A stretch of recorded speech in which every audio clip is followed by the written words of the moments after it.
Lo que yo le he tratado de decir, lo que pasa es que en una intervención inicial es muy difícil, es que el aeropuerto de Barajas es muy grande y tiene muchas instalaciones y tiene muchas zonas aledañas. Ha habido 2.500.000 operaciones en vuelos en Barajas, y por lo tanto está claro que la compañía es la que me estoy confundiendo ahora, por lo visto no es en Barajas.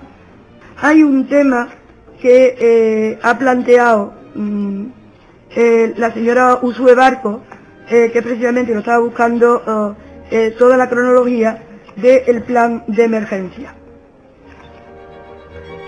Bueno, ahora no lo encuentro. Otra era en relación al vídeo y otra era, hoy no estoy especialmente ordenada con los papeles, yo tengo que reconocer que no tenía información de la complejidad que tienen también las listas de pasajeros. Es un sector muy complejo. Una cosa que quizás no haya quedado claro y lo voy a repasar es que es la compañía la que anuncia que va a cambiar el vuelo y por eso da la matrícula. Hay determinadas cuestiones, algunas de las que ustedes han planteado, que aún conociéndolas, algunas no las conozco.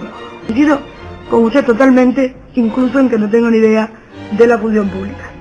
La señora Barco, Pereitelo, ha dicho que yo no tengo ni idea de la ley de la función pública o de la función pública. Seguramente no.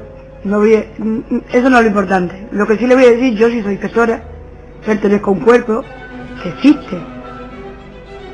No, eso es lo que dice usted, pero claro, yo entonces dudo de mi propia capacidad porque he escrito para contestarle. Si usted ha dicho algo no lo ha dicho, o lo he dicho yo, es lo de menos. El inglés o en español es en enero de 2009, el de la OASI, el plazo. Muchas gracias.